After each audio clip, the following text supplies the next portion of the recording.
Academia de Ciencia Política. Tema: Medio ambiente. Hola, ¿qué tal? Estamos en una nueva actividad del grupo de la Academia de Ciencia Política en la Facultad de Ciencias Sociales y Políticas. Agradecemos el espacio en la biblioteca de nuestra facultad para realizar estas actividades. Muchas gracias a la dirección de la escuela, de la facultad. En esta ocasión tendremos un análisis sobre un tema que hemos elegido, medio ambiente y su impacto geopolítico, y nos acompaña para desarrollar las ideas en torno a esta temática el maestro Luis Alberto Ocampo. Buenas tardes. Buenas tardes, gracias por la invitación. Es un gusto participar. Muchas gracias.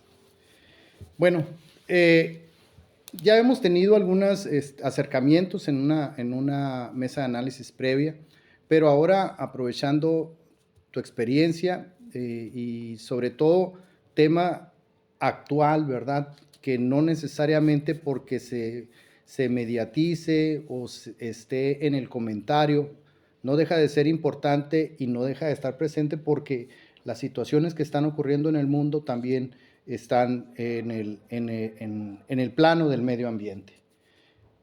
Me gustaría que empezáramos un poco definiendo o tratando de entender, para quienes nos escuchan, qué pudiéramos considerar como medio ambiente. Muy bien, de manera muy sencilla, muy clara, cuando hablamos del medio ambiente, a ese que nos referimos así como en general, hablamos de los recursos naturales, de la vida silvestre, ¿no? La fauna, la flora, básicamente. Hablamos de todo nuestro entorno físico, ¿no? El que tenemos, al que podemos acceder desde caminando, viajando, etcétera, ese entorno físico que nos rodea.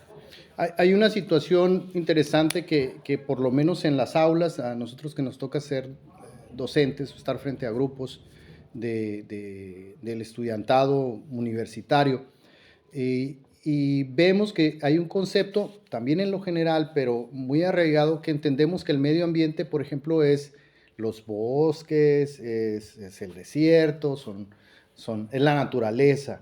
Sí, pero hay una variante del medio ambiente. Nosotros, es también un medio ambiente. Ese es el otro tema, ¿no? Es decir, también un medio ambiente es un espacio donde te desenvuelves, ¿no? Por ejemplo, Correcto. este es un medio ambiente de estudio, de conocimiento por los libros y demás. Así es.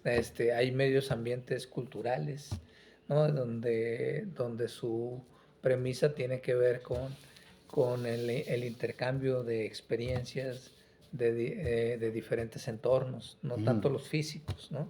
Entonces, normalmente cuando hablamos actualmente de medio ambiente, hablamos del espacio físico, de los ecosistemas, de los diferentes tipos de ecosistemas naturales que tenemos en el mundo, pero centrándolo nos estaríamos refiriendo a los recursos naturales y a la vida silvestre. De acuerdo. En ese aspecto, sobre el medio ambiente, nosotros nos abocamos en la generalidad también a esta cuestión de la contaminación. Hace muchísimos años, viendo la televisión, estaba en un documental de la BBC donde explicaban que el exceso de contaminantes afectaba el medio ambiente natural. Entonces, si un río o si una pequeña, un lugar que recibía agua, empezaba a caer basura o residuos, ¿verdad?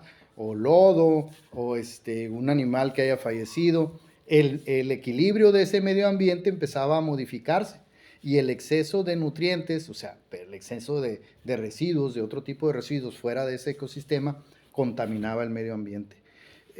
¿Se plantea esta situación en el lugar donde vivimos, en el planeta donde estamos? En el planeta donde estamos, así es. Ese es el tema, ¿no? Es decir, cuando ya entramos al tema de los recursos naturales y de la vida silvestre, vemos que podemos afectar el entorno, modificándolo, introduciendo condiciones externas a ese medio ambiente, ¿no? Que no forman parte del desenvolvimiento natural del ecosistema. Yo siempre lo he comentado. La contaminación empieza en el momento en que los seres humanos ponemos un pie en cualquier espacio físico. ahí en ese momento empieza la contaminación. Empieza la modificación y la contaminación. Porque llevamos algunos elementos que no le son naturales al ecosistema en el que estamos. De acuerdo. Es decir, aun cuando nosotros podemos estar en todos los tipos de ecosistema, casi siempre tenemos que traer algunos elementos físicos externos que nos ayuden a podernos relacionar con ese ecosistema. Esos elementos físicos externos, como la ropa, lo que portamos, el calzado, nuestra protección, los gorros, lo que usemos o si llevamos algún otro instrumento y lo utilizamos en el medio ambiente, pues empezamos a contaminar. Okay. Ahí empieza la contaminación. La otra contaminación, la que ahora en nuestros mundos urbanos actuales, bueno, esa contaminación empieza en el momento en que empezamos a modificar el ecosistema para utilizarlo en nuestro beneficio. De acuerdo. ¿No? Es decir, llegamos a un lugar, pues queremos tener un techo donde vivir y construimos una vivienda. Al construir una vivienda estamos modificando el entorno y lo estamos contaminando. De acuerdo. Ok. Sí, o sea, bajo esas condiciones, al lugar donde nosotros llegamos, digamos, hay un predio, rústico, existe la necesidad de más casa-habitación, se toma la decisión por parte de privados y por parte del sector público de abrir ese espacio para la instalación de una construcción, un fraccionamiento.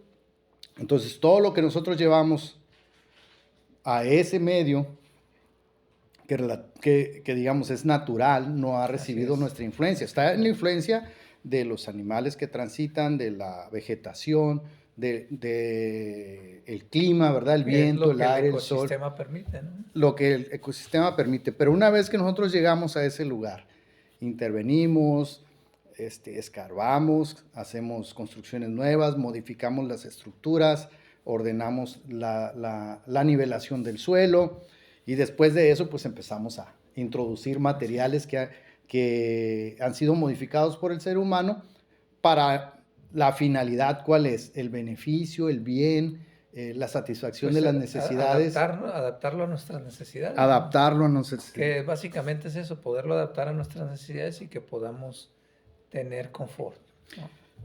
Pero eso es bueno, ¿no? O sea, no es malo. No es malo, porque también sí, es una acción natural de nosotros. Así es. El tema es utilizar esos recursos naturales que están ahí, el suelo, el aire, el agua, ¿sí? Utilizarlos de manera que siempre podamos tenerlos disponibles. Muy bien. Esa es la dificultad, ¿no? Es decir, poder tener siempre disponibles de manera suficiente, adecuada y en las condiciones en las condiciones en las que las necesitamos, ¿no? Tenerlas disponibles, el aire, el agua, el suelo, que es muy importante, y que también las tecnologías que utilicemos para transformar este tipo de recursos naturales, ¿no? Es decir, que utilicemos diferentes tecnologías, por ejemplo, crear energía, ¿no? Para crear energía, primero utilizamos nuestra fuerza y después empezamos a crear algunas tecnologías para irla generando, ¿no? Actualmente generamos energía de diferentes formas y de diferentes maneras, ¿no? Utilizando los mismos recursos naturales, por ejemplo, el agua corriente en los ríos, sí. Para producir energía. La energía del sol ya podemos también captarla y transmitirla produciendo energía a través del gas, ¿no? De la utilización del gas natural o del gas de LP, las gasolinas. Es decir, ya tenemos muchas tecnologías que nos pueden ayudar a generar energía para transformar nuestros recursos naturales. No somos un agente pasivo. No. Ni tampoco somos dentro de esta... Yo creo que tendría que entrar aquí el concepto el propósito de buscar un cierto equilibrio, ¿no? Porque pasamos a dominar el espacio y al dominar el espacio que entendemos que no es una acción pues negativa, porque tenemos que ajustar el espacio a nuestras necesidades, como lo hacen otros seres vivos en otros espacios. Como lo hacen todos los seres vivos, digo, lo mínimo que necesitan, ¿no? El asunto es que nosotros los seres humanos cada vez hemos necesitado más. Ujú. Esa es una diferencia importante, ¿no? Cada vez hemos necesitado más recursos. El resto de los seres vivos, pues lo único que hacen es aprovechar lo que su entorno les permite y con lo mínimo suficiente es con lo que se sostiene, ¿no? Y ahí hay cuestiones naturales que mantienen el equilibrio y la sostenibilidad en el tiempo del ecosistema. Pero llegamos nosotros y de repente empezamos a utilizar los recursos naturales y pues llega un momento en que pues ya no podemos obtenerlo todo en el mismo lugar y lo empezamos a importar, ¿no? Empezamos a traer de otras partes y al importarlo de otras partes pues generamos otra, inclusive modificamos el ecosistema. Modificamos el ecosistema. Bueno, este punto es muy interesante de cómo el ser humano estaba modificando el ecosistema para poder desarrollarse o tener éxito social, económico, pero político. Y vamos al siguiente punto, ¿no? La geopolítica y el medio ambiente. Y cómo el medio ambiente impacta en la geopolítica y a su vez nos regresa un resultado en todo esto. La geopolítica, ¿cómo la deberíamos entender en este punto? Bueno, antes de entrar propiamente en la geopolítica, hay que establecer que nosotros como humanidad, como seres humanos, hemos tenido un desarrollo, yo diría, bastante amplio y bastante largo, ¿no? Conforme hemos ido desarrollando la tecnología que está disponible, hemos podido modificar de manera más rápida nuestros ecosistemas. Correcto. ¿No? Mientras la tecnología no ha sido lo suficiente, bueno, hemos utilizado inclusive las capacidades físicas de nosotros mismos, los seres humanos, ¿no? Para ir transformando los ecosistemas. Eso, pues obviamente nos llevó mucho tiempo, ¿no? En el tiempo fue mucho tiempo. Sin embargo, cuando llega el periodo particular de la revolución industrial, se empiezan a desarrollar nuevas tecnologías que generan energía, que nos permiten accionar otro tipo de formas de transformar los recursos naturales, ¿no? Y estamos hablando más o menos de eso fue hace 250 años, 300 años a lo mucho, ¿no? Entonces, en 300 años hemos modificado mucho más el mundo de lo que lo hicimos antes, ¿no? Entonces, estos 300 años han transformado radicalmente el mundo. Y no solo eso, ese desarrollo tecnológico también nos ha permitido, por un lado, tener una expectativa como seres humanos, una expectativa de vida más larga. Y eso obviamente pues, se ha traducido en que tengamos cada vez más seres humanos en la Tierra. Ahorita actualmente andamos rondando el número de los 8.500 millones de habitantes, ¿no? Por ahí andamos en esa parte, probablemente le estemos pegando a los 9.000 millones de habitantes, ¿no? Ahí en esos rangos andamos, ¿no? Entonces, en términos del número de habitantes a nivel mundial que tenemos, lo que han hecho muchos estudiosos es revisar, bueno, ¿a cuántos habitantes puede sostener la Tierra? ¿No? Esa siempre ha sido la pregunta. Y actualmente muchos han llegado a la conclusión de que únicamente tenemos, la Tierra puede sostener o puede ser sustentable, ¿no? Puede sustentar a alrededor de 5.000 millones de habitantes. Es decir, tenemos más habitantes de los que puede sostener la Tierra y estamos consumiendo más recursos naturales. O sea, no estamos permitiendo que los recursos naturales se renueven de manera rápida, sino que estamos terminando con más recursos naturales. Rompimos, digamos, el equilibrio. Rompimos el equilibrio ya hace algunos años, ¿no? Hemos estado en esa tarea. De hecho, si muchos recordarán que en la década de los 70 muchos gobiernos entraron a la política de reducir a la población en el caso particular de México, a través de mensajes como la familia pequeña vive mejor. Entonces, pero esa fue una política mundial, no fue nacional, sino fue mundial. Por eso mismo, ¿no? Para tratar de frenar un poco la explosión demográfica que se nos venía y que, bueno, sí, hace unos años, que se cumplieron 40 años de esa política mundial, se logró establecer que efectivamente se pudo reducir el crecimiento, el ritmo, el ritmo de crecimiento poblacional, ¿no? Bueno, entonces, sin embargo, bueno, hay otras condiciones ahí que nos están afectando. Y volviendo a la parte geopolítica, hay que recordar que después de la toma de la Bastilla en Francia, de ese acto paradigmático genérico, nacen los Estados-nación, ¿no? Empiezan a desarrollarse modelos de organización social que requerían de un espacio geográfico, una población y un Estado de Derecho, para dejarlo así muy resumido, ¿no? Y que todos tenían soberanía y por lo tanto se empezaron a establecer fronteras porque tenían un espacio geográfico específico. Así es. Y esto alrededor de, ya ha entrado el siglo XX, da nacimiento a esta nueva corriente dentro de las ciencias políticas, que es la geopolítica. Es decir, la toma de decisiones a partir en los espacios geográficos. ¿Cómo tomamos las decisiones en los espacios geográficos? Y eso implica tener un conocimiento muy amplio y muy vasto de lo que existe en ese espacio geográfico, no solo físico y material, sino lo cultural, la estructura demográfica, las condiciones de desarrollo tecnológico, los recursos naturales que ahí se tienen y de los que se pueden disponer.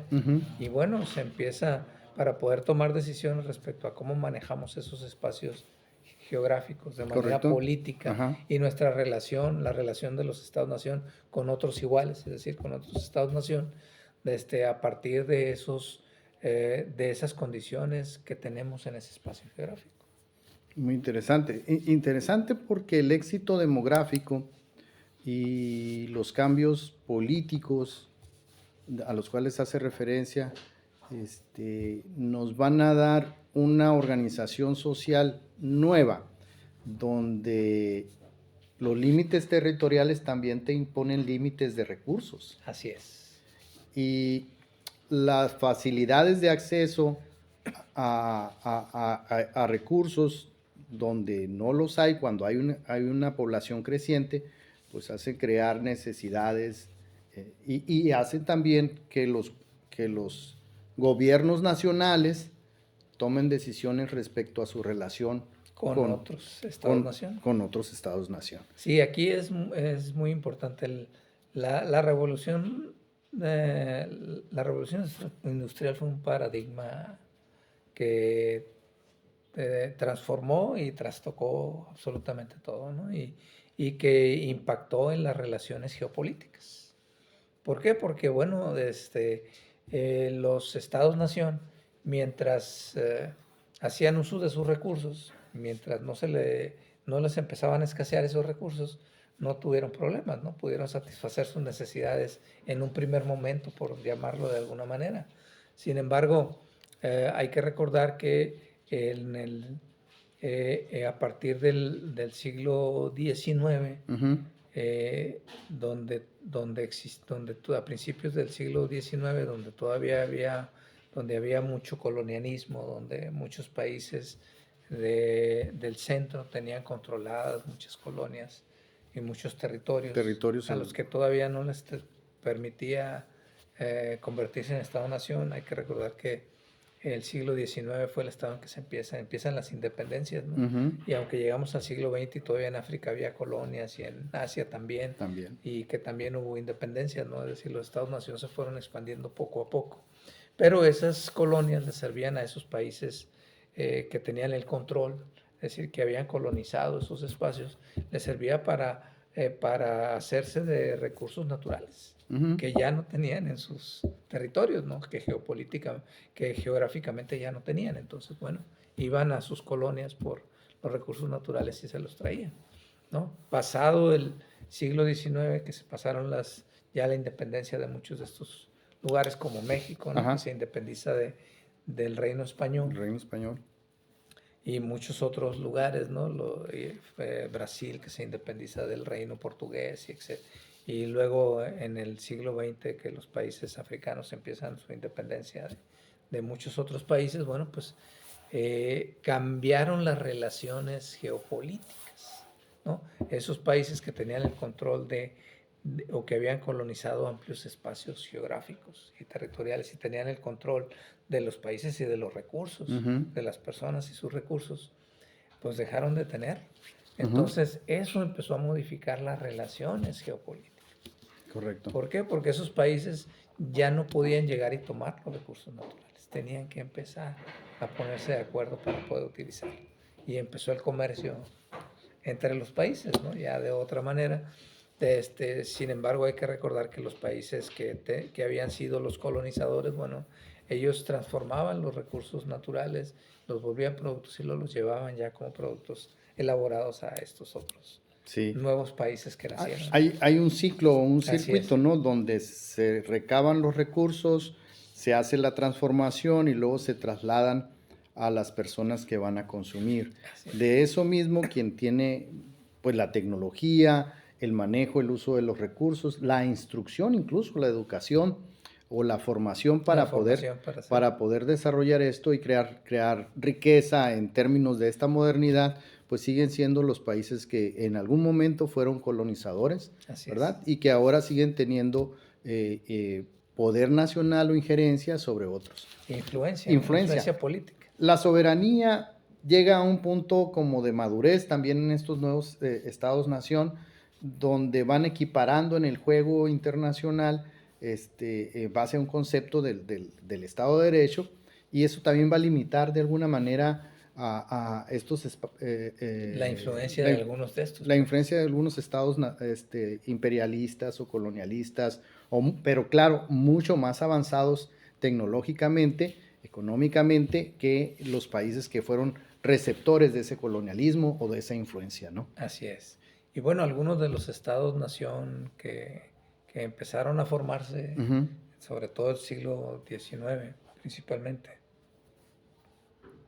En el siglo XX en particular, los Estados Unidos de Norteamérica se convirtieron en una potencia, ¿no? Que es un caso particular porque hay que recordar que primero fueron colonia inglesa, se independizaron en el siglo XVIII, 1776, que es su acta de independencia, y lograron transformarse en una potencia, ¿no?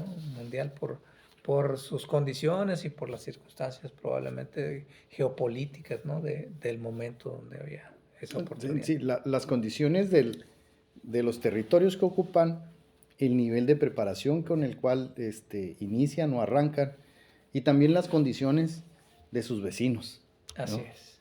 Entonces, Pero también hay que recordar que estos territorios que fueron colonias en algún momento eran ricos en recursos naturales. Eso no hay que perderlo de vista, ¿no? Que fue el caso de las 13 colonias inglesas, ¿no? Llegan a un territorio que era rico en recursos naturales. Entonces pudo aprovechar esa circunstancia y políticamente o geopolíticamente tenía vecinos con los que pudo establecer negociaciones de todo tipo en su momento. ujú, muy bien. Pues ese planteamiento histórico, este escenario o contexto histórico en el cual se ha venido en una evolución de un acomodo de fuerzas económicas y políticas y del establecimiento de este poderío y también de esta vulnerabilidad, ¿no? Ha permitido de alguna forma que los recursos naturales que son explotados alrededor del mundo, pues se adquieran con mayor o con menor facilidad de acuerdo a la influencia de estos países. Así es. Y aparte de la tecnología, ¿no? Y aparte de la tecnología. Y aquí viene involucrado, por ejemplo, los conflictos de guerra. Las guerras mundiales también han influido en que esta influencia geopolítica tenga que ver también con los recursos.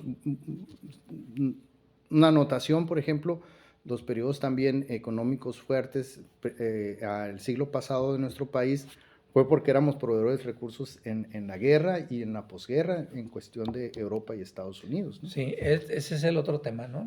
El nacimiento de estos nuevos estados-nación en el siglo XIX no fue sencillo, ¿no? O sea, independizarse de las metrópolis, de aquellos países que los habían colonizado fue algo complejo, difícil. Las metrópolis, por otro lado, pues seguían necesitando recursos, seguían requerían de esos recursos para mantener a sus poblaciones y bueno, entran en conflictos bélicos, ¿no? La Primera Guerra Mundial, pues, aun cuando se establezca que inicia por una situación anecdótica, es decir, el asesinato de alguien, finalmente se trataba del asunto del manejo de los recursos. Alguien quería tener mayor control sobre los recursos de esa zona en particular. La Primera Guerra Mundial principalmente fue en Europa, no mayor influencia. Entonces, bueno, necesitaban tener el control de los recursos naturales ahí en Europa, el agua, el gas en aquel momento, lo poco que se tenía, ¿no? Entonces, el tener controlados los puertos de entrada de las mercancías, ¿no? Y de los productos primarios. Sí, los espacios cultivables que habían dejado de funcionar y el recurso humano que se trasladó de una actividad primaria o secundaria a la guerra, pues fueron de manera intensiva utilizados y desviados. El objetivo era obtener el control de esos pocos recursos que había, ¿no? Okay. Termina la Primera Guerra Mundial, medio se ponen de acuerdo y se distribuyen esos recursos, y más adelante pues vendría primero la famosa crisis la crisis que se da mundial, ¿no? La Gran Depresión, que no solo se da en todo el mundo, ¿no? Y después de la Gran Depresión pues viene la Segunda Guerra Mundial, que tiene que ver al mismo tiempo, coincide un tanto ese espacio de la Segunda Guerra Mundial con el nacimiento de la geopolítica como parte de las ciencias políticas, ¿no? Porque este campo del conocimiento nace precisamente en Alemania, ¿no? Es un alemán el que desarrolla el concepto, ¿no? Y hablando de un concepto muy importante que tiene que ver con lo que llama el espacio vital. Es decir, hay estados-nación, ¿sí? Que tienen muchas capacidades, pero que no tienen suficiente territorio para desarrollarse. Entonces su espacio vital debe ser más amplio. Eso es lo que planteaba esa teoría en principio. Sí, y de alguna forma el pasar de países con la posibilidad de extender de extraterritorialidad distante y al ir modificándose las estructuras políticas, algunos quedan como encapsulados. Así es. Y con temor o con el riesgo o con la suposición o con la real amenaza de que otros puedan servirse de esa situación, entonces pretenden una expansión de otra manera. Sí, ¿no? Así es, buscar cómo acceder a los recursos naturales, ¿no? Hay que recordar que en parte la Segunda Guerra Mundial arranca con el tema de poder tener una salida al mar.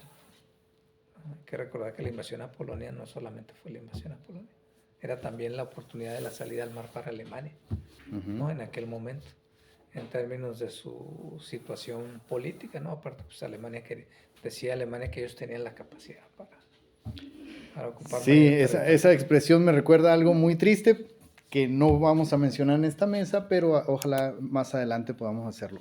Ahora, muy interesante esta explicación de ese espacio vital, pero curiosamente, digo, a lo mejor me estoy adelantando mucho en la plática, curiosamente ahora quienes tienen mucho espacio vital desean aumentar ese espacio vital. Sí, o sea, Estados Unidos, Rusia, China, son países territorialmente muy grandes, sí, demográficamente también significantes en el escenario, en el globo, y las expresiones de sus dirigentes han sido evidentes, han sido más que claras sobre esa necesidad de lograr espacio, territorio y con ello recursos, posibilidades para su defensa. O sea, esto es, incluso sería tal vez atrevido a mí decir, pero es claro, yo creo que para muchos de nosotros decir, es que en realidad no te estoy atacando, me estoy defendiendo, ¿verdad? Sí, depende Así es, quién esté haciendo la declaración política, ¿no? correcto. Pero el tema finalmente lo empezamos a ver desde la Segunda Guerra Mundial. Define una nueva forma de relación Ujú. entre los países. Hay que recordar que en la Primera Guerra Mundial se crea la Liga de las Naciones. En la De Segunda acuerdo. Guerra Mundial desaparece y se convierte en la Organización de las Naciones Unidas Ujú. para tratar de mantener una cierta paz en el mundo. Después de la Segunda Guerra Mundial nace un modelo de relación política mundial dividida Ok.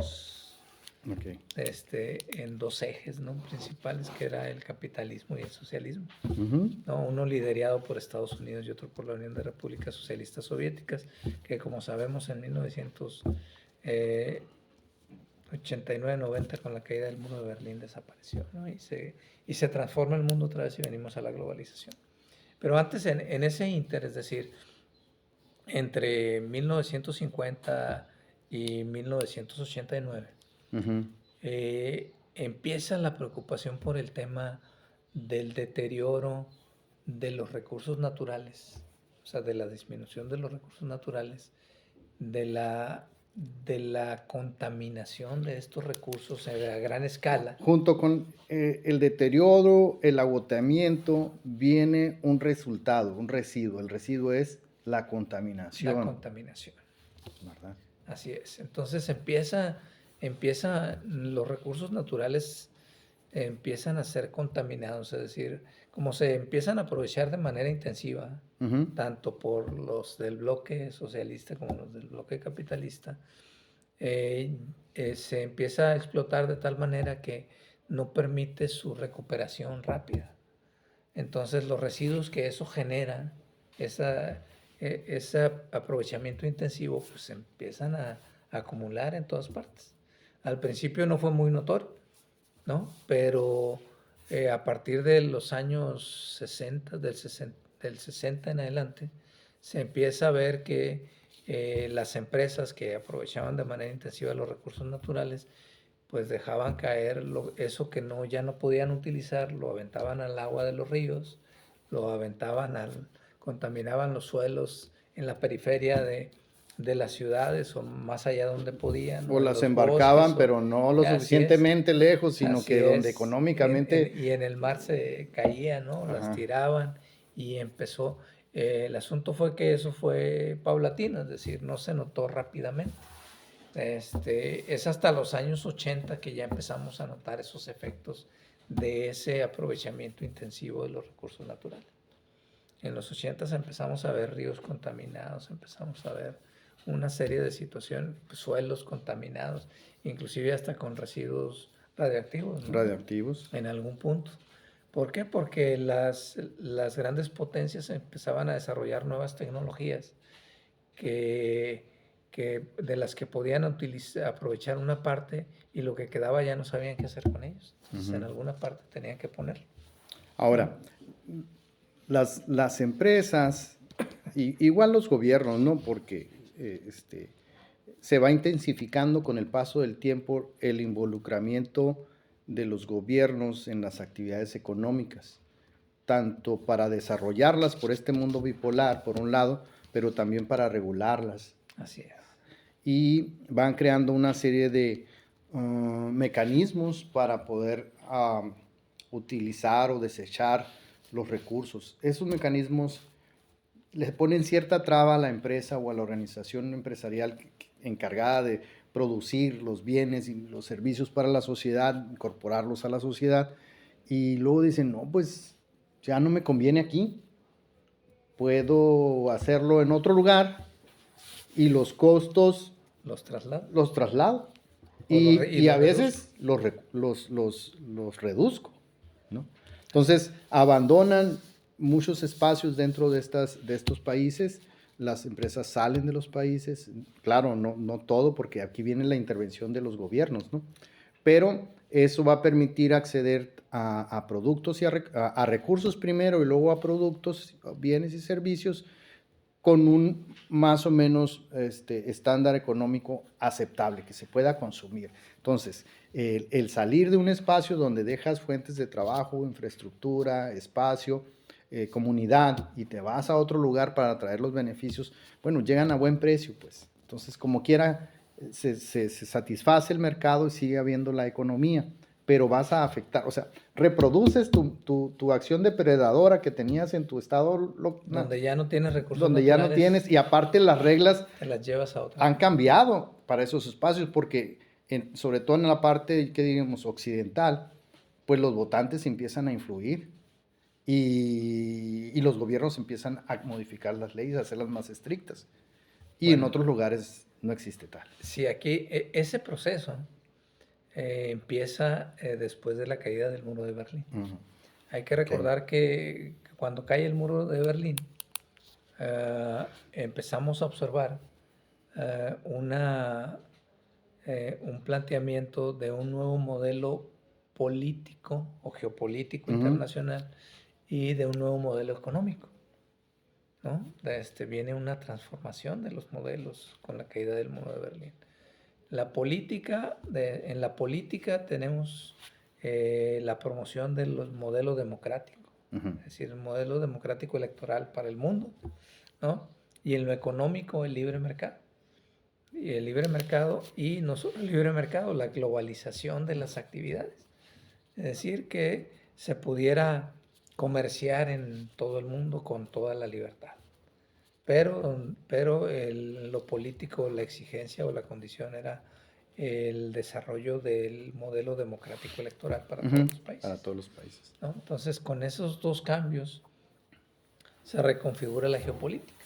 Todo esto encabezado por un líder indiscutible en ese momento ya, que eran los Estados Unidos, ¿no? Entonces ellos fueron los que empujaron hacia este nuevo modelo de economía mundial y este modelo de la democracia, del modelo democrático electoral, que fue hacia donde lo empujaron. ¿Y esto qué hizo? Bueno, pues hizo que, como tú bien decías, las empresas que antes en sus espacios locales tenían todas las facilidades y producían y tenían que importar materias primas, es decir, ir a otros países y decirles que les mandaran la materia prima para producir en su país, en este nuevo modelo ya no. Es decir, en este nuevo modelo se relocaliza la producción mundial y la tecnología se redistribuye en el mundo. Y lo que busca pues es geolocalizarse en los lugares donde hubiera los recursos naturales suficientes y necesarios para poder tener esos productos que fabricaban en sus países. Sí, y que venían y consumían en sus países y mantener ese mercado, ¿no? Así es, invadir, lograr hacerse del mercado, surtir a sus países con sus productos, ¿no? Y ampliar sus mercados. O sea, no solo era eso, es decir, era ir más allá, y con esa relocalización de la producción, que inclusive en el tiempo se fue volviendo una relocalización estratégica, porque una parte se realizaba en un territorio, otra parte en otro territorio, otra parte en otro territorio, y al final el producto se armaba en otra parte, ¿no? Entonces, eso permitió que hubiera un desarrollo en materia de la economía muy amplio, ¿no? Y de la tecnología también muy amplio, porque, como tú lo decías al principio, tecnológicamente los países que ya eran países desarrollados, ¿sí? y que podían hacerlo, ellos dejaron la tecnología para desarrollarla en sus países. Esa no salió directamente. Una vez desarrollada, bueno, se la llevaban para realizar o para elaborar los productos y servicios. Algunos países que fueron inteligentes, como China o Japón, pudieron obtener esa tecnología, es decir, pudieron hacer que se trasladara esas tecnologías a sus países y la pudieron reproducir y la pudieron mejorar. Sí, de alguna forma, ¿no? Como que se arraigara en ese territorio, en ese estado-nación, se arraigara la tecnología. O sea, que no llegara la tecnología a hacer el trabajo. Y cuando cambiaba el medio ambiente económico, sociopolítico, nos podemos retirar, ¿verdad? Nos vamos con todo. Se queda la tierra entonces, o el país, entre comillas, voy a usar el concepto, estéril. Así es, ya lo que no... Porque el conocimiento se fue, la tecnología, las herramientas técnicas se volaron, migraron, y los recursos también quedaron agotados. ¿Y qué hacen? por decirlo así, en crisis, ¿no? Sí, tu generación de riqueza se reduce y vuelves a un estadio Preindustrial, en el que únicamente tú puedes, en el que te estabas desarrollando, ¿no? Ajá. Regresas a ese estadio y no puedes hacer más, ¿no? Y hay muchos ejemplos de eso. Sin embargo, hay otros países, por ejemplo, en los 90 los tigres, lo que llaman los tigres asiáticos, como ejemplo, hicieron eso, ¿no? Llegó la tecnología y con ellos a través de la relocalización de la producción y la aprovecharon e intentaron que se mantuviera y la siguen utilizando. Pero hay otros países, nuestro país, por ejemplo, que no ha podido tener tecnológicamente todos los avances, no ha podido quedarse con la tecnología y desarrollar nueva tecnología para producir de diferente forma, ¿no? Sino que hemos estado a las expensas de lo que la industria internacional o transnacional traiga para. Sí, incluso un cambio educativo en el modelo educativo para poder tecnificar, ¿verdad? Pero bueno, Sí, y aquí ya entra la parte geopolítica, se traslada no solo a las relaciones diplomáticas, sino que se convierte o se traslada en los tratados o acuerdos internacionales, ¿no? Para asegurar el desarrollo comercial y el desarrollo político de los Estados-nación. Entonces los acuerdos comerciales se convierten en el instrumento geopolítico que establecen las relaciones entre los países. Y un tanto eso está favorecido por la cuestión de las soberanías, ¿no? Que comentaba. Sí, es que o sea, el reconocimiento del valor del otro pueblo, de la otra nación, del otro Estado-nación, en que tiene cierta libertad, o libertad, no cierta, tiene libertad para tomar sus propias decisiones, y eso nos permite hacer tratados o contratos o establecer relaciones a través de búsqueda de equilibrio geopolítico internacional. La soberanía en su manifestación concreta es precisamente esa, en el hecho de que yo puedo establecer negociaciones y establecer tratados con otros países. Entonces, la soberanía como un ejercicio de autonomía se vuelve una realidad en este momento donde el comercio se vuelve una actividad internacional o mundial, ¿no? Lo que hemos dado en llamar la globalización,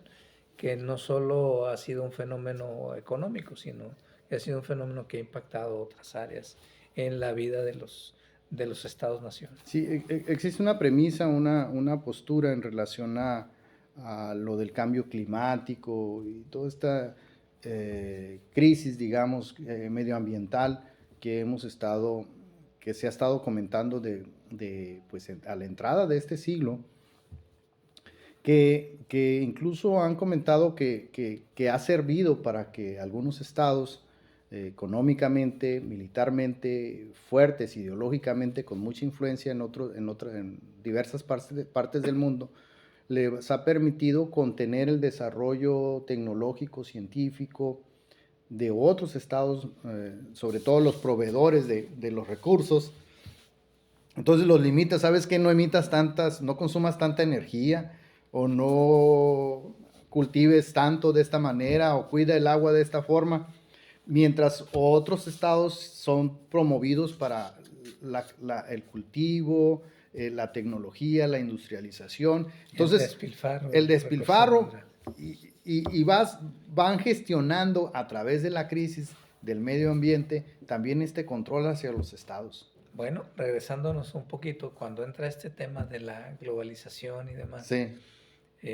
Como te había comentado, entre los 60, a partir de los 60 se empieza a ver esta contaminación de los diferentes recursos naturales que tenemos, el aire, el agua, el suelo, ¿no? Y de la reducción de los recursos de la vida silvestre, como son la fauna y la flora que teníamos, porque los metimos a los procesos industriales, ¿no? Y todo tratamos de darle una visión de industrialización y de producción masiva, ¿no? Entonces empezamos a ver ya los efectos de la contaminación, aparejado a este tema de la globalización y de los tratados. En los años 90, los científicos, los expertos, en particular donde está un experto mexicano, Mario Molina, se dan cuenta que una de las capas que recubre la Tierra, esa capa resulta que tenía un hoyo. El hoyo que tenía la capa de ozono, ¿no? Que nos recubre la Tierra, que nos protege de la luz solar, o sea, de que los rayos solares no lleguen directamente. Entonces, a través de diversos estudios científicos se dan cuenta que había un hoyo en esa capa y que era necesario trabajar para reducirlo, y que esto tenía que ver con lo que se dio en llamar los gases de efecto invernadero. Y a partir de ese descubrimiento se desarrolla toda una teoría donde se empiezan a vincular los datos de esa producción de ese tipo de gases de efecto invernadero con los climas el clima que se ha empezado a recrudecer en el mundo, sobre todo el que tiene que ver con las épocas de calor en el mundo, ¿no? Entonces empiezan a haber una coincidencia entre ese hoyo en la capa de ozono y el clima, sobre todo el clima de los veranos, ¿no? Lo caluroso que empiezan a ser los veranos. Empieza a haber una relación directa. Entonces, eso se plantea y se empieza a establecer el tema del cambio climático, ¿no? Es decir, si no hacemos nada para que esa capa de ozono se vuelva a cerrar, vamos a tener un problema, porque el planeta se está calentando. Es decir, cada año vamos a tener olas de calor más, con mayores grados, ¿no? Y ese es un tema que empieza a posicionarse, que empieza a estar presente, y que obviamente está relacionada con la forma de producción, porque aquí no hay otra relación más que la forma de producción. Los gases de efecto invernadero son emitidos por nuestras formas de producción, ¿no? Y la manera en que consumimos lo que producimos. Sí, producimos de manera masiva, consumimos de manera masiva. Si no cambiamos la forma de producción, pues tampoco vamos a poder cambiar la forma de consumo, ¿no? Porque vamos a seguir demandando masivamente. Tal vez un poco para ir redondeando esta interesante charla, esta interesante plática, en este punto, producción, consumo y el manejo de los residuos. Como una parte, digamos, que en este escenario los países y la sociedad ahora un poco más, con mayor información, con mayor formación, han empezado o hemos empezado a atender el tema también de cómo manejamos los residuos que nosotros generamos a partir de la producción y a partir del consumo. Y vienen estas concepciones del reuso, de la reutilización, ¿sí? La economía que se llama ahora circular. Entonces, es importante ya atender los efectos de esta contaminación del medio ambiente para tratar de manejar nuestros espacios de vida con mejor calidad, porque afecta nuestra salud. Bueno, como te comentaba, empezamos a notar la contaminación del aire, del agua y de los suelos, ¿no? Empezamos a notar porque fue algo que así fue como si de repente volteáramos y, ay, canijo, hay mucha basura, ¿no? Hay mucha basura. O mira, el agua se ve verde, Sí. Así como si de repente lo hubiéramos descubierto. La realidad es que fue un proceso. Sí, claro. O sea, no fue algo espontáneo, espontáneo. No apareció de repente. Y esto se agravó con el asunto de la tecnología, la producción, porque esa tecnología, la que hemos desarrollado, es para producir. ¿Y para producir qué? Satisfactores que necesitamos o que no necesitamos. Así es. Y que eso tiene que ver con el consumo. Claro. Entonces aquí, entre la tecnología y la producción, hay un intermediario que se llama mercadotecnia.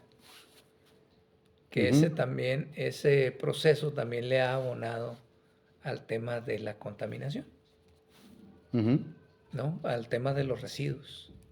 Porque finalmente, en el consumo, nosotros consumimos, lo necesitemos o no lo necesitemos.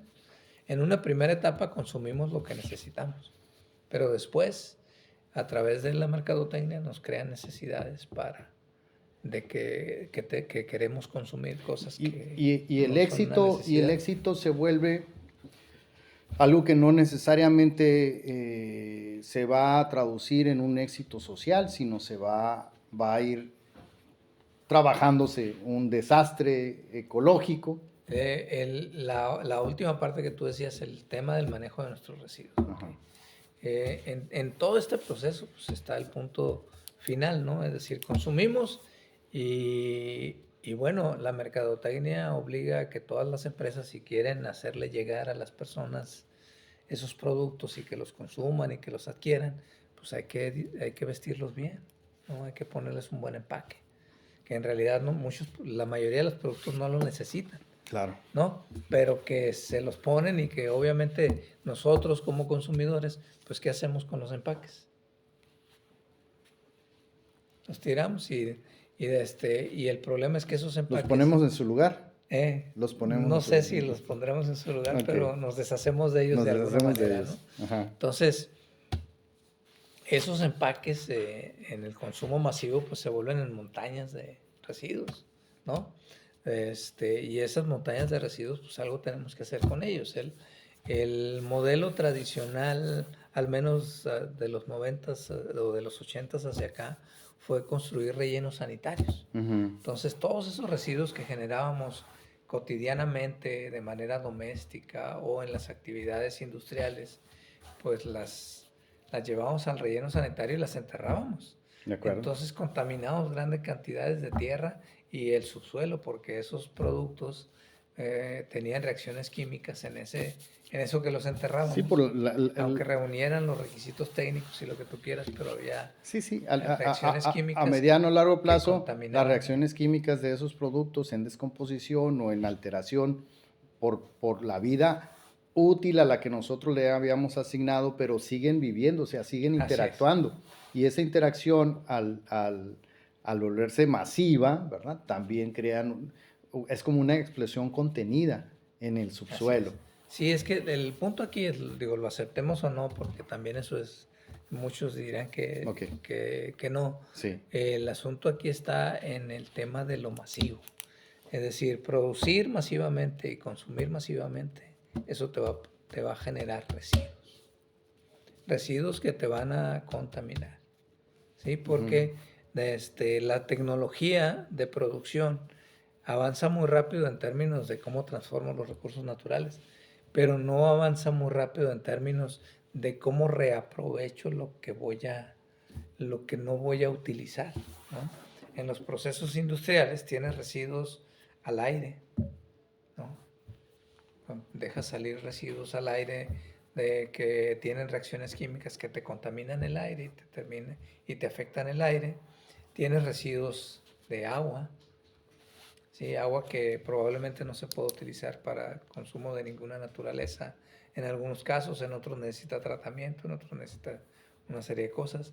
Tienes residuos al suelo, ¿no? De esa materia prima que ya, esos pedazos de materia prima pequeños o grandes que ya no vas a poder utilizar en tus productos, pues en alguna parte los vas a depositar. Sí, es como, el ejemplo aquí sería como los microplásticos que son encontrados en los peces que son capturados para el consumo humano, ¿no? Cuando se hacen los análisis, o sea, ya el punto de contaminación o de exceso de residuos en el agua está afectando a los seres vivos y eso nos termina afectando a nosotros. Es que finalmente, y eso es algo que siempre he sostenido, todo lo que nosotros deterioremos la naturaleza o transformemos la naturaleza si es negativa para ella, nos los va a devolver en forma de enfermedades a través de nuestra salud. Ahí es donde nos va a impactar a los seres humanos. Nuestra salud se va a ver afectada. Todo aquello que le demos a la naturaleza que la deteriore. De acuerdo. Y el tema de la salud pública será en un momento dado otro tema de análisis. Un poco para cerrar ya el tema que hoy nos trajo a la mesa, el medio ambiente y su impacto en la geopolítica. ¿Qué necesitamos hacer? ¿Cuáles pudieran ser algunas de las sugerencias que pudiéramos estar utilizando nosotros, incluso pues ya a lo local, ¿no? El comportamiento del consumidor o del actor final dentro de esta cadena o ciclo es importante, pero pues los países también, digamos, podemos firmar muchos tratados, pero las principales potencias o los principales productores o industriales no los firman, e incluso los firman y los desoyen, no los atienden, ¿no? Y aquí iría lo que tú ya venías comentando, ¿no? Desde los 90 hay un consenso internacional para atender este tema del cambio climático, reducir los gases de efecto invernadero en el mundo, ¿no? A través de cambiar los procesos industriales, desarrollar nuevas tecnologías para la producción de energía, para el manejo del agua, para poder darle tratamiento al agua, para rescatar los suelos. Sí. Y para administrar de manera diferente la vida silvestre que se tiene, ¿no? Hay compromisos de los estados-nación respecto a eso, que es una lucha contra lo que se llama el cambio climático, ¿no? A través de diversas conferencias. Se hace una conferencia a nivel mundial cada año, ahorita ya vamos en la COP19, creo que fue la última que se realizó, no tengo el dato muy exacto, para ver esos temas de cambio climático. Entonces el enfoque está en la reducción de los gases de efecto invernadero. Se hizo un inventario de gases de efecto invernadero a nivel mundial. Los países que más gases de efecto invernadero emiten pues son Estados Unidos, China, la Unión Europea y Rusia. México no emite, la verdad es que es mínima la cantidad. O sea, ¿no? lo que hace Mexicali, Guadalajara, la ciudad de Monterrey, no, a nivel global no. No tiene un impacto, ¿no? Uh-huh. O sea, inclusive México en su conjunto no tiene gran impacto, ¿no? De la emisión de gases de efecto invernadero. Sin embargo, México geopolíticamente se sujeta a eso por su relación con los socios comerciales, pero viene lo que tú decías, ¿no? Esto de alguna manera hace que limites tu desarrollo económico, porque tienes que usar tecnologías de producción que son muy costosas. Si tú las quieres utilizar, son muy costosas, entonces te conviertes nada más en una entidad económica que maquila pedazos de producción, pero no produce en términos generales, y aparte, porque ya tienes limitado el uso de determinadas tecnologías. O sea, no podrías pasar un proceso de industrialización como el que China vivió en todos los 90s y principios de los 2000. Ahorita China está saliendo de ese proceso de industrialización, está con el uso de nuevas tecnologías para producir. Entonces va a llegar a un punto en que China va a poder recuperar sus ríos, su aire contaminado lo va a limpiar, va a llegar ya en un punto. Esa fue su apuesta. En el 2030 ellos esperan que eso suceda y así va a ser, es decir, ellos hicieron su industrialización como le pasó a todos los países. Inglaterra lo hizo en el siglo XIX, contaminó todo lo que iba a contaminar, ellos se dieron perfectamente cuenta que estaba sucediendo, pero en el siglo XX pudieron limpiar su aire porque trasladaron toda su actividad industrial a otra parte del mundo. Estados Unidos lo mismo, ¿no? Su industrialización fue en el siglo XX, hasta antes de los 90, pudo empezar a trasladar su industria contaminante a otras partes del mundo y bueno, yo ya no estoy contaminando, ¿no? Pero en realidad siguen esos procesos. Sí. Y hay países que no van a poder entrar a ese proceso de industrialización porque los acuerdos internacionales contra el cambio climático te limitan a utilizar determinadas tecnologías. Y aparte su condición geopolítica también está limitada, entonces... Al tener socios comerciales que se apeguen a otro tipo de normas, entonces sí se ha convertido en un instrumento de influencia política, eso no podemos dejarlo de lado. Es decir, este tema del combate al cambio climático también es un instrumento de influencia política. Maestro, ¿qué le sugieres a nuestro público? ¿Qué le sugieres a las entidades de gobierno que nos escuchan? O incluso, pues, dejar aquí una nota para quienes estudian la administración pública, la economía, las relaciones internacionales en nuestra facultad.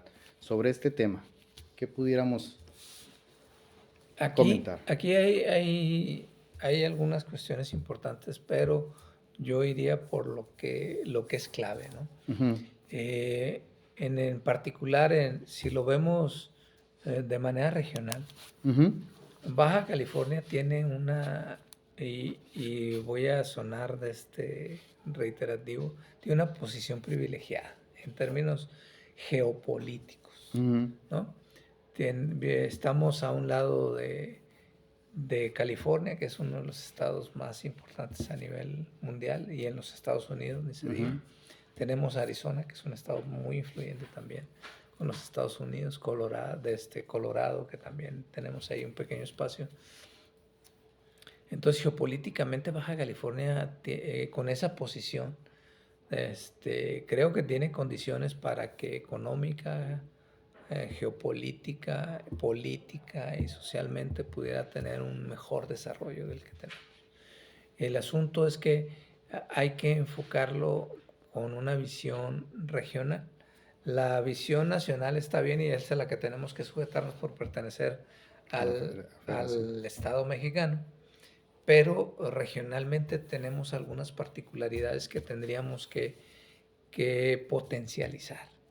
Y eso lo podemos hacer a través de las relaciones internacionales, es decir, trabajar de manera local con nuestros vecinos, ¿no?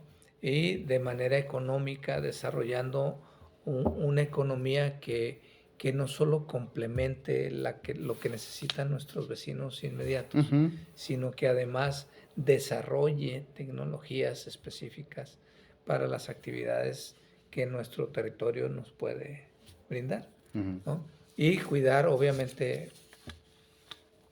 cuidar el tema medioambiental, porque en tema de los recursos naturales, nuestro recurso natural más abundante es el agua todavía, ¿no? En general no tenemos. Desafortunadamente hemos perdido recursos de vida silvestre, como es la flora los Ujú. árboles que teníamos. Teníamos árboles de bosques de pinos aquí en el estado, y los hemos ido perdiendo. La verdad es que necesitamos recuperar ese tipo de espacios ecosistémicos. Los espacios urbanos que ya tenemos. Administrar bien los espacios Así humanos. es, administrarlos mejor. Mejor. Los espacios urbanos. Y el otro tema, en términos del desarrollo de la economía, permitir que todas las personas que aquí nos desarrollamos tengamos acceso a esa riqueza que se está generando. Es decir, Baja California produce pues una riqueza bastante importante como para que todos podamos tener acceso a ella.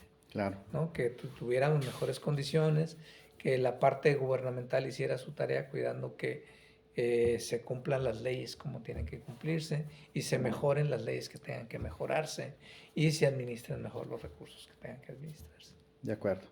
Muy bien, pues con esta interesante conversación que da pie a un análisis pues profundo de las condiciones en las cuales nosotros nos movemos, en los espacios que utilizamos y cómo los utilizamos. Vamos a dar término a esta charla, a esta entrevista, y agradecemos las facilidades que nos ha dado la Facultad de Ciencias Sociales y Políticas para desarrollar la extensión de la cultura y el conocimiento, la divulgación y la participación de los docentes, los alumnos, y darle esta vida, este aspecto de la vida académica, también trabajarlo. Gracias a Gaby, aquí la persona encargada de la biblioteca, por también atendernos amablemente. Los esperamos para otra nueva actividad de la Academia de Ciencia Política, y gracias a la Facultad de Ciencias Sociales y Políticas nuevamente. Nos despedimos. Gracias, maestro. Gracias, muy buenas tardes. Buenas tardes.